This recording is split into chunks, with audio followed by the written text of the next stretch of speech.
19 വർഷത്തിനു ശേഷം പാർട്ടി ചിഹ്നത്തിൽ സ്ഥാനാർത്ഥിയെ കളത്തിലിറക്കിയപ്പോൾ നിലമ്പൂരിൽ വലിയ പ്രതീക്ഷയുണ്ടായിരുന്നു ഇടതുമുന്നണിക്ക്.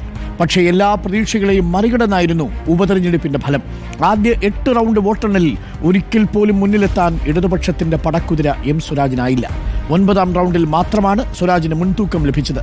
LDF നേട്ടമുണ്ടാക്കുമെന്ന കണക്കുകൂട്ടിയ പഞ്ചായത്തുകളിലും തിരിച്ചടി നേരിട്ടു. സ്വരാജിന്റെ പഞ്ചായത്തായ പോത്തുകളിലും UDF ലീഡ് നേടി. സാനിയ മനോമിയുണ്ട് കൂടുതൽ വിവരങ്ങളുമായി. സാനിയ മനോമി, സ്വരാജിനെ കളത്തിലിറക്കുമ്പോൾ LDFന് വ്യക്തമായ മുൻതൂക്കമുണ്ടായിരുന്നു. പക്ഷേ ആര്യാടൻ ഷൗക്കത്തിന്റെയും PV അൻവറിന്റെയും UDF പ്രവർത്തകരുടെയും ക്യാമ്പയിനിൽ സ്വരാജിന്റെ കോട്ടകൾ പോലും ഇടിഞ്ഞു പോകുന്ന കാഴ്ചയാണ് നമ്മൾ കണ്ടത്. സ്വന്തം ബൂത്തിൽ പോലും സ്വരാജിന് ലീഡ് നേടാൻ കഴിഞ്ഞില്ല. എങ്ങനെ വിലയിരുത്തുന്നു CPMന്റെ സ്വരാജിന്റെ ഈ പരാജയത്തെ? ഡോക്ടർ അരുൺകുമാർ, വളരെ കൃത്യമായ തയ്യാറെടുപ്പോടുകൂടിയാണ് LDF സ്ഥാനാർത്ഥിയെ പ്രഖ്യാപിച്ചത് മുതൽ LDF മുന്നോട്ട് പോയിക്കൊണ്ടിരുന്നത്. ചെറിയൊരു വോട്ടിനാണെങ്കിലും വിജയിക്കാമെന്ന് തന്നെയായിരുന്നു അവരുടെ പ്രതീക്ഷ. ചിഹ്നത്തിലൊരു സ്ഥാനാർത്ഥി വരുന്നു, കൂടാതെ വലിയ വിവാദ വിഷയങ്ങളായ പെൻഷൻ, അതുപോലെ ജമാഅത്തെ ഇസ്ലാമിയുമായുള്ള കൂട്ടുകെട്ട്, ഈ കാര്യങ്ങളൊക്കെയും ചർച്ചയാവുമെന്ന് തന്നെയാണ് LDF വിചാരിച്ചത്. ചർച്ചയായിട്ടുണ്ടെങ്കിൽ പക്ഷേ അത് വോട്ടായില്ല എന്നുള്ളതാണ് യാഥാർത്ഥ്യം എന്ന് വേണം പറയാൻ.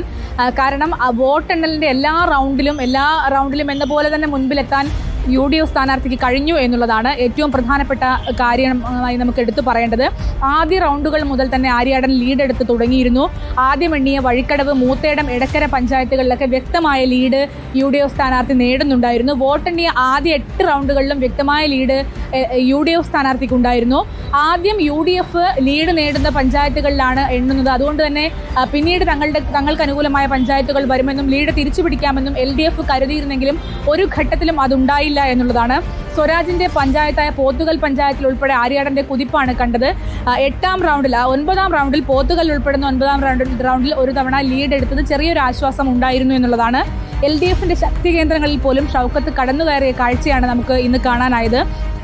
വോട്ടെണ്ണൽ LDF ഭരിക്കുന്ന നിലമ്പൂർ മുനിസിപ്പാലിറ്റിയിലേക്ക് കടന്നതോടെ ലീഡ് 10,000 കടക്കുന്ന ഒരു സാഹചര്യം ഉണ്ടായി എന്നുള്ളതാണ്. ഇത് പൂർണ്ണമായും ഇടത് കേന്ദ്രങ്ങളെയൊക്കെ ഞെട്ടിച്ചുകൊണ്ടാണ് വോട്ടെണ്ണലിന്റെ ഓരോ ഘട്ടവും ഉദ്വേഗജനകമായിരുന്നു. പക്ഷേ ലീഡ് ഉയർത്തിക്കൊണ്ടിരിക്കുന്നത് വലിയ തരത്തിൽ ഇടത് കേന്ദ്രങ്ങളടക്കം ഞെട്ടിച്ചുകൊണ്ടാണ് മുന്നോട്ട് പോയത്. അരുൺ, സാനിയ മനോമിയാണ് വിവരങ്ങൾ നൽകിയത്.